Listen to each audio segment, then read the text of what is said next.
voulais remercier les organisateurs de cet événement qui est vraiment très important. Et nous sommes heureux d'être parmi vous pour vous présenter la pharmacologie du traitement du Covid-19 et les avancées thérapeutiques. Pour ce faire, nous avons adopté ce plan. On va commencer par une brève introduction avec les généralités et quelques définitions, suivi du traitement actuel, c'est-à-dire, pour vous expliquer un peu, on avait commencé pour le traitement, on a séparé les deux traitements, le traitement ambulatoire et voir après les avancées thérapeutiques. Donc, qu'est-ce que la pharmacologie, qui est l'étude du médicament, de son action et de son emploi, alors que, pour simplifier, un médicament est toute substance ou composition présentant comme possédant des propriétés curatives, préventives à l'égard des maladies humaines ou animales. Alors qu'un traitement est l'ensemble des mesures appliquées par un professionnel de santé à une personne ou animal vis-à-vis d'une maladie donnée afin de le soulager ou de prévenir ou guérir cette maladie. Donc, comme cela a été repris plusieurs fois ici, le Covid-19 est une nouvelle maladie et à l'heure actuelle, il n'existe aucun médicament homologué par l'OMS pour son traitement. Et dans la littérature, on retrouve beaucoup de protocoles qui sont contradictoires parfois. Ce qui rend difficile donc de trouver un protocole particulier pour traiter cette maladie. Alors qu'un traitement doit avoir un ratio bénéfice-risque positif pour être adapté. Et au début, Djibouti avait adopté le protocole du professeur Raoul pour traiter les premiers patients. Donc, on a gardé le traitement actuel pour tout ce qui est en ambulatoire. Et qu'est-ce que donc ce protocole du fameux professeur Raoul? Ceci propose une association de l'hydroxychloroquine à raison de 3 fois par jour pendant 10 jours, suivi de l'azithromycine, qui est un comprimé par jour, le premier jour, suivi d'un demi-comprimé les 4 derniers jours. Donc, le professeur Raoul avait fait plusieurs études. Les premières études ont été faites sur des petits échantillons, ce qui a créé beaucoup de critiques. Mais nous avons pris une de ces études, vous l'avez comme échantillon 1061 patients positifs au Covid-19. Et comme résultat, nous voyons que plus de 90% ont guéri dans les 2 jours contre 4 qui sont rentrés en réanimation. Alors, qu'est-ce que l'hydroxychloroquine et qu'est-ce que l'azithromycine? Pour un peu partir directement sur les généralités. Donc, on va commencer par l'hydroxychloroquine, qui est, comme vous le connaissez, un médicament qui a des effets antiparasitaires et antalgiques connus, mais son action sur le Covid-19, nous avons fait des recherches et il y a 2 possibilités. La première, c'est en inhibant l'entrée pH dépendante de certains virus dans les cellules hôtes, ou bien en bloquant la réplication du virus.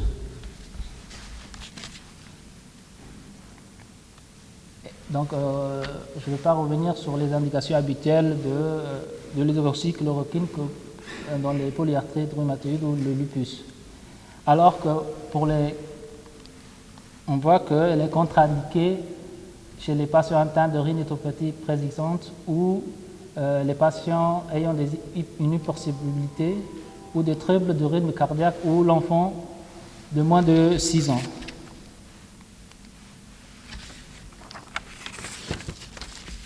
Alors, pour les effets indésirables, on peut noter des effets indésirables cardiovasculaires avec un allongement QT Donc c'est pour ça qu'il est conseillé de faire un ECG avant de donner ce traitement. Également, nous avons relevé des problèmes au niveau du système digestif, notamment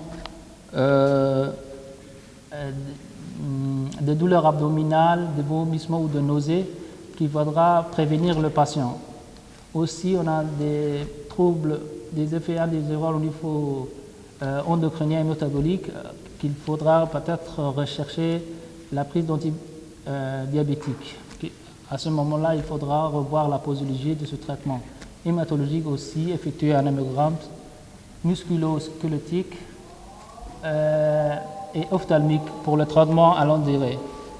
On potentialise le blocage direct des jonctions neuromusculaires alors que les antiacides diminuent son absorption. Avec les antidiabétiques aussi, l'hydroxychloroquine accentue les effets hypoglycémiants et dans l'activité antiépileptique est diminuée si elle est prise en concomitance avec l'hydroxychloroquine.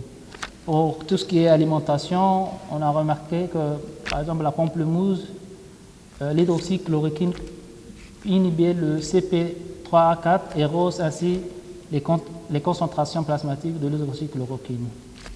Pour les patients à risque, il faudra surveiller, voir chez les femmes enceintes et allaitantes, parce que l'hydroxychloroquine passe le placenta et est excrétée de manière assez faible quand même dans le lait.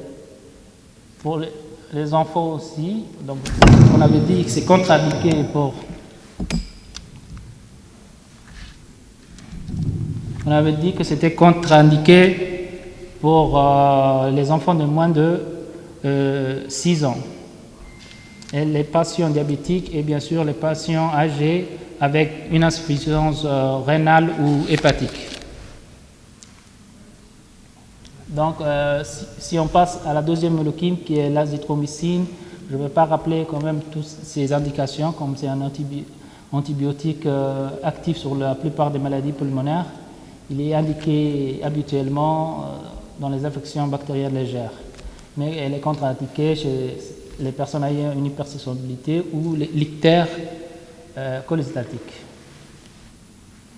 Donc ces effets indésirables aussi, c'est le syndrome d'hypersensibilité d'ordre général qu'il faudra rechercher en interrogatoire ou bien cardiovasculaire. C'est pour ça qu'il faudra faire un ECG pour les deux médicaments. Et des troubles du système digestif, notamment des nausées, des vomissements, qu'il faudra prévenir le patient. Donc, quant à elle, l'azithromycine interagit avec plusieurs molécules, notamment les antiacides qui diminuent l'absorption, comme c'est des pansements gastriques, ou bien l'azithromycine pourrait, quant à elle, interagir avec d'autres médicaments, comme les anticoagulants oraux, où elle potentialise les effets anticoagulants et la docoxine, qu'elle peut augmenter sa concentration sérique et provoquer l'intoxication à l'ergot lorsqu'elle est associée avec l'ergotamine. Avec les antihistaminiques, on a une prolongation des intervalles QT. Pour les populations à risque, la même chose, on a les femmes enceintes et allaitantes. Donc, l'azithromycine passe dans le lait et elle passe aussi la barrière placentaire. Pour les enfants, il faudra aussi tenir hors de leur portée. Également, surveiller les personnes âgées et diminuer les posologies au cas où il y a une insuffisance rénale ou hépatique.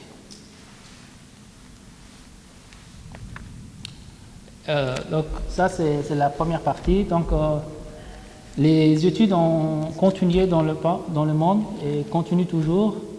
Nous avons classé les médicaments en plusieurs parties. Donc, il y aura les médicaments antiviraux et inflammatoires, les anticorps monoclonaux et enfin les vaccins. Donc, l'OMS avait lancé une étude internationale à grande échelle nommée Solidarity.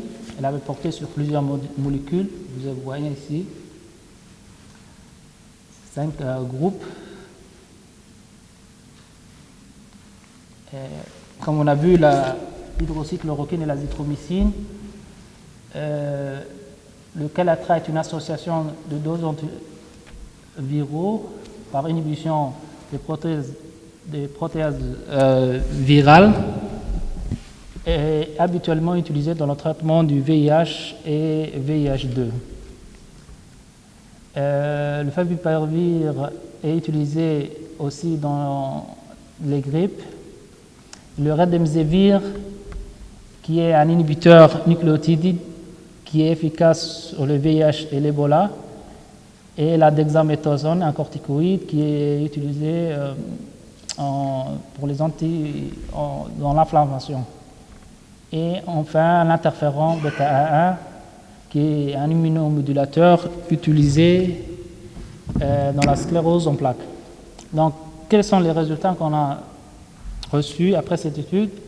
Il y a les 3 dernières molécules qui sont promoteurs, avec le remdesivir qui accélère la durée de rétablissement des malades hospitalisés, tempête inflammatoire et ainsi réduire la mortalité, alors que l'interféron bêta-1 va réduire le risque de développer une forme grave de la maladie.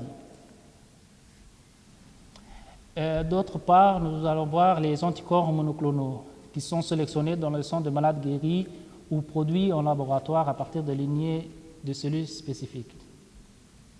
Ce clonage se fait au laboratoire et leur action est commune. Ils ont comme mécanisme d'action de s'attaquer à la protéine S par laquelle le virus s'arrime à l'entrée de la surface humaine.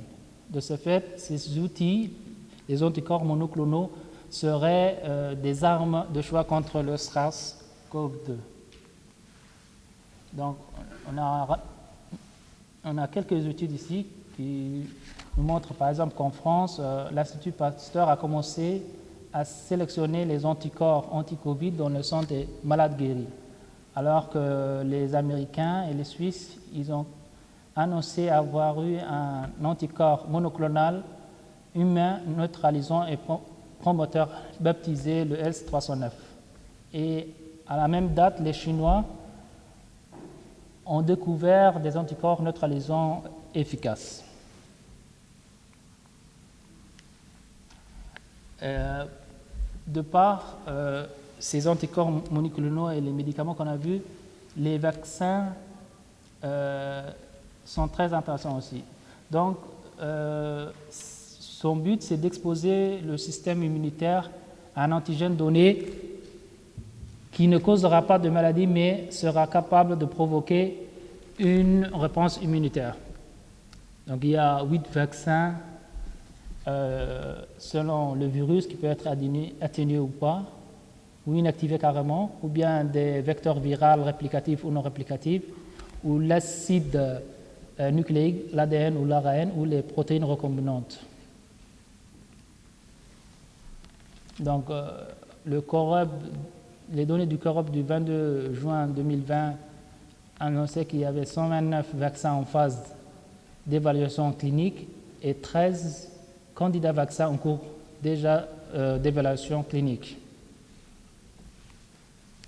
Donc, voici les 13 vaccins avec leur type de vaccin, les 13 types de vaccins. Leur phase d'évaluation, il y a certains qui sont en deuxième phase, et les développeurs.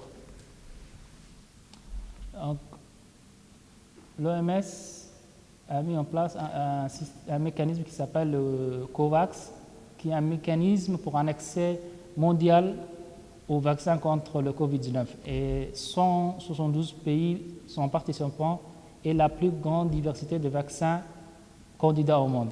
Son but est de maîtriser la pandémie grâce à un accès équitable au vaccin et de rassembler le plus de pays à travers un engagement et un investissement immédiat de grande ampleur. En phytothérapie, on pourra noter On a mis ici 2 points. C'est le Covid organique malgache et une étude nationale menée par des chercheurs djiboutiens sur 3 plantes.